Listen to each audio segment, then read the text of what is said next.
सभी छोटे बड़े साथियों को मेरी नमस्ते। आशा करती हूँ कि आप सब अच्छे होंगे। और अच्छा जैसा तो कुछ इन्होंने वैसे छोड़ा ही नहीं है। पॉजिटिव, अच्छा, ये वर्ड्स आप कितने ही भी यूज़ कर सकते हो। जो टीचर्स हैं वो कहते हैं भी पॉजिटिव और आप सही रहें। आप कितना भी यूज़ कर लो, बच्चे अब नेगेटिव हो चुके हैं। और सुसाइड का भी केस आया है ग्रुप डी में। जो इस बच्चे का नहीं हुआ था उसने सुसाइड भी किया है।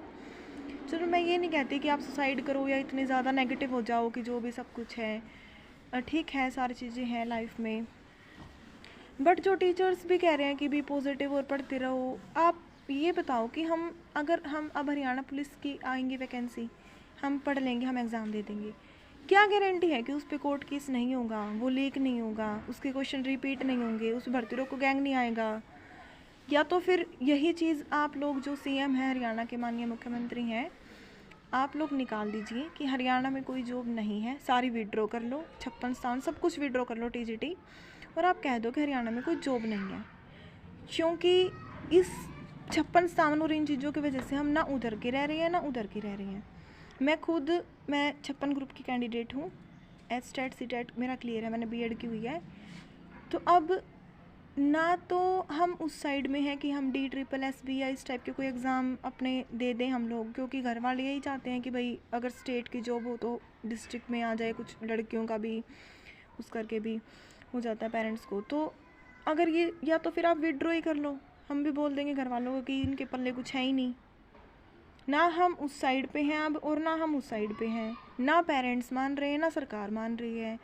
तो बच्चे कहाँ जाएं, कैसे पॉजिटिव रहें, हम क्या पढ़ें, हम किस चीज़ का पढ़ें, कौन सी वैकेंसी ऐसी है जो बिल्कुल पूरी हो जाएगी।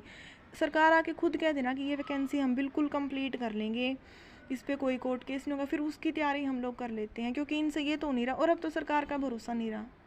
29 तारीख को 29,000 इन्होंने बोली थी, 31 दिसंबर को इन्होंने 60,000 कुछ बोली थी। कहाँ वो मोदी की गारंटी है। फिर आप लोग बोलोगे कि एंटी बीजेपी हो जाते हैं, ये तो राजनीतिक पार्टियां हैं, 56 स्थान के कैंडिडेट हैं ही नहीं।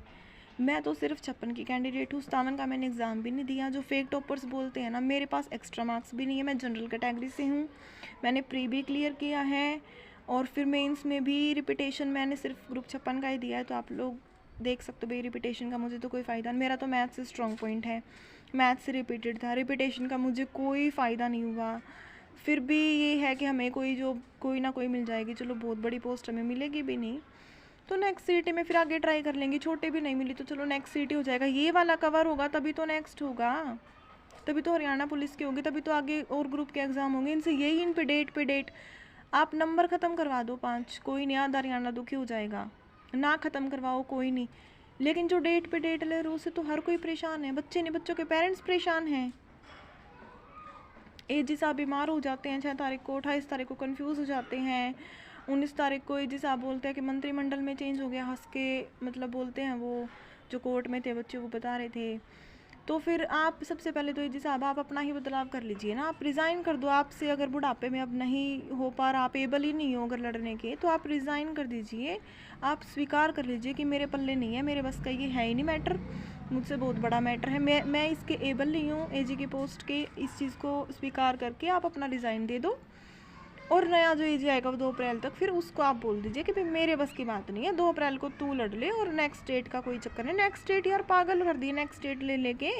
सुप्रीम कोर्ट ने 14 फरवरी को बोला था, इंटरफेयर किया था। 14 फरवरी, 21 फरवरी, 26, 27, 28, 6 और फिर अब 19 तारीख चली गई। तो सुप्रीम कोर्ट को भी कुछ नहीं मानते आप लोग। तो सुप्रीम कोर्ट को भी मतलब कोई आपको मतलब नहीं है। चलो बच्चों से नहीं है, बच्चों को तो आप कुछ मानते ही नहीं हो कि बच्चे भी युवा भी कुछ हैं, उनकी परेशानियां भी कुछ है। आप सुप्रीम कोर्ट को भी कुछ नहीं मानते क्या?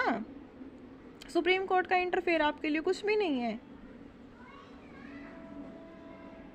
किसी भी चीज़ का कोई इफेक्ट नहीं है प्रोटेस्ट का, धरने का। टीजीटी वाले बच्चे उधर बैठे हैं, लेडीज़ बैठी है, बच्चे बैठे हैं, इतने दिन से बैठे हैं। मैं तो हूँ भी नहीं टीजीटी की कैंडिडेट, अभी तो मेरा स्टेट है, लेकिन बीएड मेरी बाद में हुई है, तो मैंने तो टीजीटी का एग्ज़ाम भी नहीं दिया। एटलीस्ट आप उनका तो कर दो। मई जून में उनका एग्ज़ाम हुआ था, उनका 1 साल हो जाएगा अभी। तो प्रूव क्या करना चाहते हो आप लोग? या तो आप खुद ही नहीं चाहते कि अब हमारी सरकार आए, आपका खुद ही मंत्री पद से जो है एक मोह माया छूट चुकी है। वैसे भी आरएसएस के बंदे आप लोग, तो फ़कीर लोगों झूला उठा के कहीं भी चल पड़ते, तो फिर कहीं भी चल पड़ो ना आप लोग, छोड़ दो हरियाणा को और हम भी छोड़ दो।